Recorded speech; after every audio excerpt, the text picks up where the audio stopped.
Mr. President, Senator Ronald Bato de la Rosa is seeking the floor for us. He would like to deliver a privilege speech. What is the pleasure of the honorable? Mr. President. Before recognizing the Honorable De La Rosa, Senator Pimentel is raising his hand. What is the pleasure of the Honorable Pimentel? Shouldn't we, in good faith, implement the approved motion from yesterday, Mr. President, that at 4 o'clock we should be taking our oath as senator judges, and then we'll give way to the privilege speech, Mr. President.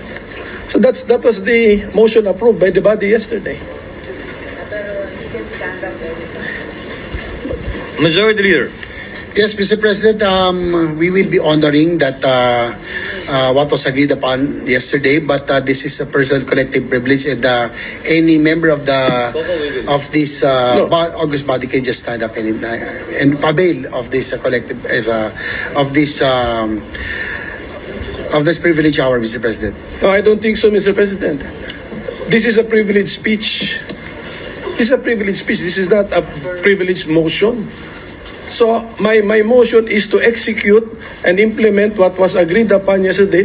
At 4 o'clock in the afternoon, we take our oath. Senator, I make a record the time. It's 4:31 p.m. Mr. President. Senator De La Rosa.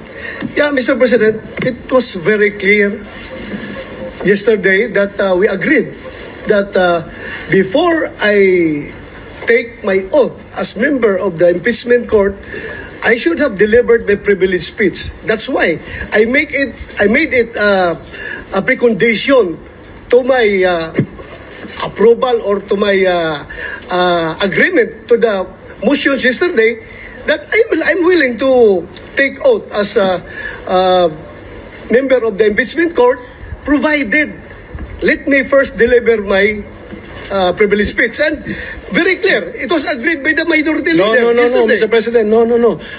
It was stressed the convening of the court. That was the issue. And the agreement natin, the oath taking is not the convening of the court. It was very clear, Mr. President. Several members are raising their hands. May I first acknowledge our Majority Floor Leader, Senator Tolentino. Thereafter, our Deputy Minority Floor Leader, Senator Ontiveros. Senator Tolentino may proceed. With the permission of the gentleman. Mr. President, let me remind the gentleman that yesterday this representation moved to expunge from the records the word agreement, precisely because this representation would want that all matter that arose yesterday should be express stipulations coming from the mandate of the Constitution. Yung agreement po siguro inalis na natin to reflect the solemnness of the proceedings yesterday. So kung ano po yun na pag-usapan, Mr. President, siguro yung dalawang ginoon na lamang muli ang magkasundo, pero the record should not reflect the word agreement. Iyon po lang yung sinasabi ko, Mr. President. Maraming salamat po. Mr. President, Senator, this is important because it's related. So, what I'm asking Senator Pimentel, you may proceed. What I'm asking to be enforced is the motion approved already, Mr. President. So we had approved by the plenary. A motion was approved by the plenary. So yun lang. Senator Ontiveros is recognized.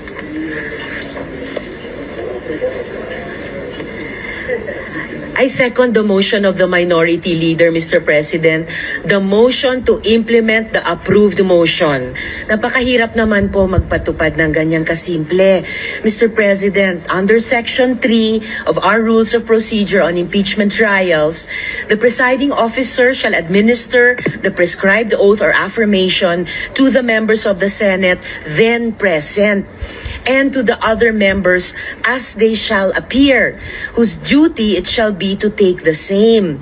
So yung pagka wala po o yung hindi pa po pagkasumpa ng ibang mga senador, hindi naman po hadlang sa mga present ngayon at manunumpa ngayon para magsimulang tuparin yung tungkulin namin bilang miyembro ng impeachment court. Kung nais po ng good gentleman from Davao mag-deliver ng privilege speech ngayon, maari namang pong ituloy na po yung pagpapatupad ng agreed motion kahapon. Manumpa kaming lahat na iba sa inyo bilang presiding officer, and then pakinggan po natin ang privilege speech ng good gentleman from Davao, at pagkatapos kung nais niya ay pwedeng manumpa na ayon dito sa ating rules of impeachment, Mr. President. So Mr. sinusugundahan ko po yung motion ng minority leader na gawin na po natin yung approved motion kahapon. Salamat po, Mr. President. Chair would like to make some remarks before acknowledging Senator De La Rosa. There was a prior motion made by the majority floor leader. There is no motion to second as of yet because we first have to dispose of the first motion made by the majority leader with respect to the recognition of Senator Bato. But we note the manifest. We will consider and take note of the remarks of Senator Ontiveros as a manifestation for the meantime. Now, the movement is here. The person who made the motion yesterday. Perhaps when I suspend session, you can discuss it. But for the record, there is no attempt whatsoever, and kindly, I hope people will refrain from making insinuations that there is an intent not to proceed with what was agreed upon yesterday simply because of the time. Because I was here at 4 p.m. and I waited until we had enough numbers for a quorum, and we will proceed as scheduled with respect to that.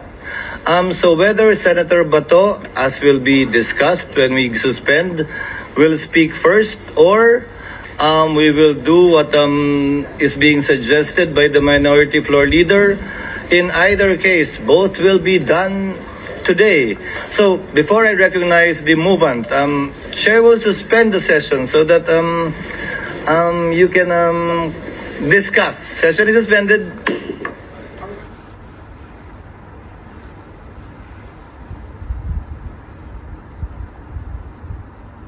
Session is resumed. Mr. President, Senator Cayetano is recognized. with the permission of the Majority Leader and Senator Bato, the Minority Leader, may I just offer some voice of experience. Actually, sinabi na to ni SP, pero I'll just elaborate. But let me start out by saying, I understand why the Minority Leader stood up. Yes, minority at mas konti sila, but they have a role to play. It's not only a very important role today, it's an essential role. It's not only a role in our legislative session, it's a role in holding the second highest person in our government accountable. They have fought for that not just yesterday, but the minority leader, despite running for Congress, have continued. In Tagalog, tinutukan to. And in fact, I have to apologize to him. Medyo mas tama ka na yung forthwith means agad. Pero tinignan ko na yung Filipino version, isusunod agad. In that context, makikiusap ako sa minority leader. We've been here long enough, dun sa atin na 3-4 terms na pag nag-argue kung sinong una, tatagal tayo na 1-2 oras, walang mauuna. So kung gagawin natin yung forthwith today, ibig sabihin isusunod agad. I looked at the rules, no? Sabi po kasi talaga pagka personal privilege, pwede mauna. But ang sabi nga ni Minority Leader and backed up by the Deputy Minority Leader, we know how important the impeachment court is. So may I ask a further favor indulgence from the Minority Leader that we allow Senator Bato so that we also do not violate. We're going to violate 1 or 2 things today. Violate the agenda, dahil sa agenda talaga mag-oath taking, or violate our rules dahil sabi sa rules, anytime pwede kang tumayo sa personal privilege. So may we ask for the indulgence ng minority to allow Senator Bato to deliver his speech because binanggit niya to sa akin kahapon. Kung ako nagkulang, pasensya na po kayo dahil ang pakiusap niya kahapon, bago mag-oath, magsasalita siya. So if we can allow him, then with the permission of the majority leader, I'll volunteer you to forthwith immediately, agad-agad move na we take our oath as members of the impeachment court, if it's acceptable to the minority leader. It's not the perfect solution, sir, but I hope it's acceptable. What does the minority leader say? So basically, Mr. President, we will agree to the suggestion of Senator Alan Cayetano. Pero ito lang yung point ko for those of you still present or serving in the 20th Congress.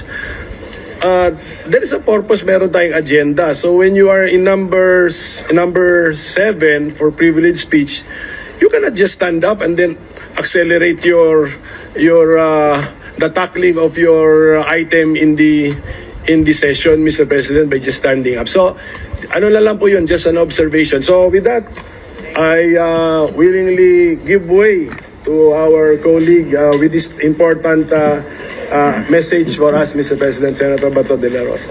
We thank Senator Pimentel. Also thank Senator Cayetano. Sana mas madalas-dalas siya dito. Hindi ikaw, Coco, si Alan.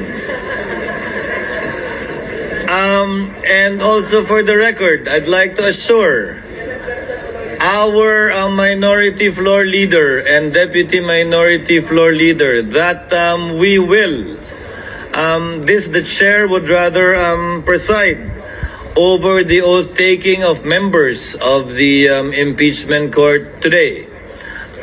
Before we adjourn, the clock not with standing to give way to the privileged speech of the Honorable De La Rosa, because the Senate, after all, is a deliberative body.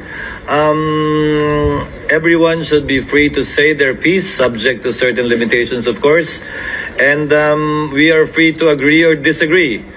And if the matter cannot be settled, for it to be put to a vote. If there are no other members who wish to state their piece on the matter, Chair now recognizes